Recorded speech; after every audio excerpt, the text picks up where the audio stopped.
Welcome to Dream Chaser Radio. Welcome back to the world famous Dream Chaser show, ladies and gentlemen. Coming off a great weekend. I went and saw that Batman movie. I thought the movie was mildly terrible, in my opinion. I don't know. I didn't like too much about the movie. I don't like the way Batman talks. I don't like the bat they had him flying around in. I didn't like the fact that it was 2 to 3 hours long. Actually, it was like 3 hours long, wasn't it? Wasn't really no action. It's just, I can't say too much good about the movie. But at the same time, I'm not the best person to get an opinion from on a movie because, I mean, you sit me in a cold room in the dark 2 to 3 hours, my body thinks it's time to go to sleep. So I'm not the best person to get an opinion from, but had the lady in town this weekend. Lady was visiting. She's over in Shanghai, China, doing her thing for a little bit. So we're doing a long distance thing at the moment. So got a chance to spend some time with her and kick it. And other than that, but Friday went and got a massage. Shout out to Delore Hair Salon. Back was killing me. So went there and got that straightened out. But other than that, just took it easy for the most part. Today's guest is going to be Marques Trusoul, young film producer here out of Atlanta. And a couple weeks ago, I was in Busy Bee Cafe, which is one of the best soul food spots down here, by the way. And they had a Rolling Out magazine sitting there on the counter, so I was thumbing through it. Came across an article that they had did on a little interview, and they had, his favorite movie, favorite book. And I noticed that his favorite movie was The Matrix, and one of his favorite books was The Four Agreements by Miguel Ruiz, which Matrix is one of my favorite movies. Four Agreements, which you kind of rarely hear people talk about a lot, that's also one of my favorite books. So I'm thinking, all right, well, he probably, got similar train of thought. Probably be a pretty good interview. So I started to read the interview, and one thing that was evident throughout the interview was this is somebody who made a decision to become great at his craft. And that's one thing I think a lot of people miss about success. Oftentimes we see people that, whether it be a movie star, film producer, musician, entrepreneur, and we see them at the top of their game, and they can give us advice, they can give us pointers, but even still in the back of your mind you're thinking, well, this person had a lucky break, or they knew somebody that got them in the position that they're in right now. And we don't really realize it was just a matter of that person making a decision, committing to that decision, and then sticking with it. And this was evident through reading this interview that this is what Marques had actually done. He just made a decision to become great at his craft. And so I wanted to get him on the show just to tell us a little bit about himself and, share with us what he's doing with Studio 11 Films and Black Excellent Films, which is his company. And I'm going to bring him on. Marques, are you there? I'm here. How you doing, Will? Doing good, man. Feeling incredible. Look, I appreciate you coming on the show. Just to start out here, just give us a little bit of your background. Okay, well, my name is Marques Trusoul. I'm right now residing in Atlanta. I'm a filmmaker. I'm a producer and a director. I'm from Selma, Alabama, which is a small town right outside of Montgomery. Some people might be familiar with that. They had a big presence in the civil rights movement, and my parents came up in that era. My father was a real outspoken guy. He was a businessman, and he had several businesses. And my mother was the kind of like the one in the family that always had something to say. It just wasn't gonna settle with her. I grew up in the 80s and in the early 90s, where in the ghetto, then it's self-explanatory. My mother decided it was time for us to leave when I was about 10, after she had been looking around different cities, kind of bounced around, and she found that Atlanta was the best place to go over like California or Detroit or New York, these other places. Long story short, I became a filmmaker, and I love what I do. and I'm going to be a filmmaker for the rest of my life. I mean, that's just one of the missions that I have in life, and I love doing it. Okay. So, what made you get into filmmaking? How long you been doing it? Not very long, actually, maybe like 6 years. I started out, a friend of mine got invited to be a part of a commercial, and at the time I was like running around in the streets doing what street guys do. So I was like, I want to be on a commercial. Let me go to the commercial. It was like a pilot for a Red Bull commercial, and I got all dressed up, and I went on set, and the main actor didn't show up. So they said, hey, can you say some lines? Can you do this? Can you do that? I was playing like a comedic role, and I was like, I didn't care. I just wanted to be a part of the program. And once I got the video back, they gave it to me like a VHS, and I watched the video. And once I saw that video, I was like, I got so many stories in my mind, so many things I done watched happen in my life that I could do this exact thing that they're doing. So it took me some time to actually get into it. I ended up linking up with a friend from Liberia. His name is GB, Gerald Barkley. And he kind of taught me the business from a music video standpoint. He was a music video director in the mid-late 90s. He did a lot of videos for Wu-Tang Clan, for Masterpiece, do like all of their music videos. And he started teaching me how to be a filmmaker then. That's before I even went to college. And that's like a good friend to today. I still talk to him. He just kind of really, really gave me the game, kind of put me on to things. And then from there, I was like, well, I need to get a college degree. So I had tried college before. It wasn't my thing. And I thought I was going to, just kind of coast through life and make some things happen, move, shake something here. And I was really getting tired of this street thing. So I went to college for filmmaking at AIU, which is American Intercontinental University. I actually went here in Atlanta, and I got a degree in filmmaking. And I have been on it since the day I really linked up with GB. I just been on it. I eat, sleep, and breathe this stuff. Okay, so look, as you know, there's a lot of people that want to go in the entertainment industry. They want to act, they want to, do music or even become a filmmaker. However, a lot of them don't have the confidence because society basically teaches us, no, you have to go the route of the 9 to 5. That's the safe route. To go into the entertainment industry is too risky. What kind of advice would you give someone who was faced with that kind of resistance? And then also, what gave you the confidence to say, okay, I'm going to go after this and I'm going to really make it happen? I believe from a kid that I could do anything I wanted to do. And once I figured out what I wanted to do, it was just a matter of learning how to do it. This was the advice I would give to anybody trying to pursue anything in life. The first thing you have to do is put it into your mind that that's what you want to do. Just sit down and have a real in-depth conversation with yourself and who you want to be and what you want to achieve. You have to continue to build on that. And for a filmmaker, I would say just don't take no for an answer. You have to be absolutely determined. You're not gonna walk up and pick up a paper and find a job and say we're hiring for a filmmaker. That's not the way it works. Okay, so look, follow-up question. I finally get my confidence up. You know what? I'm gonna go out here. I'm gonna make it happen. I'm gonna become an actor. I'm gonna become a filmmaker. But I'm short on financial resources, so I don't have any money for school or any kind of training to acquire a lot of the skills that I'm going to need in order to excel. What would you recommend to someone that was in that situation? Find somebody that's already doing it and work with them for free. Give them as much time, as energy as you can. Find somebody else that's doing it, a second source, work for them for free. Find you a third source and do the same thing. What's going to happen is you're going to end up getting called to do jobs that are paid because they like the way you work. Now you're getting paid to do something that you would have did for free. Okay, I say that's good advice. And really, that's getting back to how things used to be back in the day. You used to do apprenticeship if you wanted to get into a trade. I guess what I want to talk about now, and you had mentioned earlier, you had been involved in the streets and you've been to prison a few times. And a lot of brothers, it's easy for us to really kind of get trapped in that lifestyle and kind of get stuck in the system.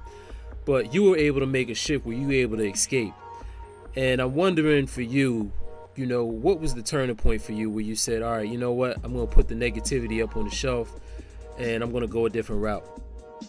I'm not gonna make it seem like I'm like some guy that came from this hard street life, because that's not me. I had some troubles and some things in life, but I used to get in trouble a lot. Man, I don't think I was a bad person, but I used to do bad things sometimes. And I had one time, the last time I went to jail, I was sitting in the county jail, and I went in there and I knew a lot of people in there.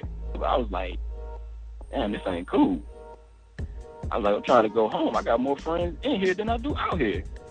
And I was like, this not cool. And they put me in a room, like 3 people in a room, and I was in the room with this older guy. And I thought he was like 70 or something, 90, but he was on like 50. And he was telling me about all these stories about in the 70s and the 80s when the drugs was in the city and he was doing his thing. And I was like, you ain't got nothing to show for it. I was like, I don't want to be this.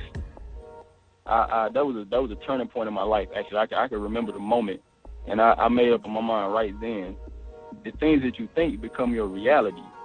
Like if you think I ain't nothing, or if you think, man, I ain't gonna get no job, it ain't nothing happening out here, blah blah blah. Your words have so much power. Like if you say positive things to yourself, you're gonna get positive results. And at that time in my life when I was trying to make that transition, I didn't even realize that then, but I was probably running around thinking things and doing things that had me trapped in a situation where I didn't see any other opportunity. And the same opportunity that was there then are here now. And I'm a totally different person. So then what do you think is the key to making that shift? Because like I said, so many of us get stuck in that environment. But like, what is the key to getting away from that? Well, that's what gives me the mind frame to build the company I'm building, because I made a shift. And the biggest thing that I did that I think some friends or some loved ones around me didn't do, they didn't change their thought process. The way you think has a tremendous effect on who you are. I made a transition to be a successful Black entrepreneur by just simply changing the way I think. And you know what? That's funny. I know exactly what you mean by that. There could be an opportunity there, and it could be there the entire time, but until your thinking is right, it'll just go right over your head. You'll never get an opportunity to see it. It's like you can only see to the level of your knowledge and the level of your awareness. I think it was Wayne Dyer said in a quote I read somewhere, change the way you see things and the things you see change. And I think that's the game right there in a nutshell. It's like, when you're thinking properly, your attitude is right, opportunities just fall out the sky. Even right now, and I mean, with as bad as the economy is, there's a ton of opportunities out there if you're looking for them. And so I guess one question that I have for you is, that takes some work to develop that type of mindset, because it's not the mindset of the mainstream. So do you do anything specifically every day on a daily basis that kind of puts you in your zone and sets you up for your day? My daily process is to get up in the morning. I will go to work. On my way to work, I talk to myself. I don't play the radio. I say this mantra to myself. I say, I'm going to be productive today. I'm going to accomplish all my tasks. I'm going to accomplish all my goals. I'm going to conquer all my obstacles. And I have this long list of things. It takes me like 15 minutes to say all these things to myself. And I feed myself this positive energy. I started doing it every day. And I started to see that everything that I thought was negative started falling away. So let me add this to it. Let me add that to it. I've added things to it when it was like 10 seconds, so now it takes me like 15 minutes to say all this stuff. And I just memorize segments from books or just important quotes or something. And that's what I do. Once I get home at night, if I can, I usually take a moment right before I go to sleep and I meditate on what I want to happen in my life. And I do that right before I go to sleep. And I wake up in the morning. So I just kind of keep myself charged up. And when I do that and I think of what I want to do and what I want to achieve, those things happen. It just takes a little bit of a process. And sometimes it takes a month, sometimes it takes a week. I've done it enough to know that it's not a joke, it's real. Yeah, I agree with that wholeheartedly. And I tell people all the time, the most important conversations you'll generally have are the ones that you have with yourself. I think more people got to start talking to themselves. Really. I agree with you. So it sounds like personal development has really been a big part of your journey. It should be a part of everybody's journey, because if you don't develop personally, you're going to stay stagnant. You're going to stay in the same place. If you don't refresh your thoughts, if you don't refresh your mind, if you don't try new things, you don't go new places, if you don't think new thoughts, you're gonna eventually fall into a routine. And if you don't like that routine you're in, you're just gonna start complaining, and you're gonna start a cycle for yourself. So I surround myself with people who I feel are smarter than me, are better than me in certain instances. So I can go to them when I need advice, or I can go to them when I have an idea and I need feedback. And I surround myself with people that are very, very positive. What are your goals ultimately? What do you want to achieve in the film industry? Well, the first goal I want to achieve is to bring success to the people that have helped me out a lot, which is Mel Jackson and Sharon Thomason with the 11-11-11 project. That's a short-term goal. Bring notoriety to this project that they're doing in Atlanta. My long-term goal is to build my own film company, Black Excellence Films. I feel like I should push the message out that Black people are excellent, and they need to feel that way. They need to be reminded on TV. They need to be reminded through music. They need to be reminded through stories, through plays. We need to be reminded that we're excellent. And I'm not talking about looking back into our past and saying, oh, they did it like that. I'm talking about looking into the future and saying, I'm going to do it like this. Well, Marques, I certainly appreciate you coming on today, man. And wrapping up, is there anything that I didn't get a chance to ask you or something that you wanted to say before you leave? I would like to leave everybody with saying that the kind of influence that I'm putting off is not just because I want to make films. I'm going to make a change in culture and go ahead and tell these stories in a different light. We have so many genres already. I think it's time for us to have a genre of Black excellence, and that is where I'm headed. Well, there it goes. Powerful stuff, man. Look, if anybody wanted to get in contact with you or maybe check out some of your work online, how would they do that?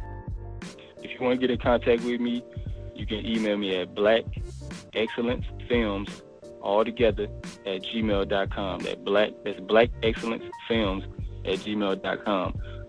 If you want to see some work I've done online, you can go to Capital Concepts LLC on YouTube. You can just check out some work that I put up a while ago. I mean, a lot of work that I have, they're in like going to film festivals because I can't really put them out, and either they're like trying to be developed into feature films. So some things are like not going to be on YouTube. Like you got to meet me in person. I have to show you a portfolio of work. But if you want to read up rollingout.com, Rolling Out Magazine, you can check that out. Just search in the search engine, Marques Trusoul. All right, and check out Studio11Films.com, and that's how you can find me. Cool. Thanks again for coming on again, man. I appreciate your time, and I'm sure we'll see your name in the credits on the big screen here shortly, and looking forward to having you on again soon. All right. Thank you, brother. Marques Trusoul, ladies and gentlemen. Somebody get that black man a hand. Brothers out here making it happen. And look, it's really not that complicated, man. It's just a matter of making a decision. That's it. Once you make a decision, everything else moves out of your way and things start to happen. You know, it was like I mentioned earlier. I went and got a massage on Friday. And while I was in there, I was talking to the owner, and she was telling me, you know, they have been open for 7-8 years. I don't know. I can't remember exactly, but they had been open for a little while. She was saying the first couple of years were pretty rough, you know, which is normal. Start a new business, right? But she was saying the first couple of years were pretty rough, but the way she got through them is she never identified anything as being good or bad. Everything just was. So if something happened that was in her favor, wasn't necessarily good, it was just feedback on what she needed to continue doing. If something happened that wasn't in her favor, it wasn't bad. It was just a lesson she needed to learn or something she needed to improve on for the next time around. And I think that's the key, because when you start to identify something as being either good or bad, you get negative when bad things happen, because inevitably bad things are going to happen. It's, you know, no matter what you do, it's never going to be all good. So bad things are going to happen from time to time. The thing to remember is that, you know, it's all a game. All of it. It's all a game. And everybody's playing a different game. Some of us are playing the game of being successful filmmakers. Some of us are playing the game of having successful spas. Some of us are playing the game of beating cancer, holding on to our life. Some of us are playing the game of trying to beat foreclosure, stay in our homes. So everyone's just playing a different game at the end of the day. Nothing's good or bad. Everything's just feedback for the next dice roll. That's all my time. Hopefully you learned something new or remembered something you forgot. Either way, my job is done. Till next time, peace.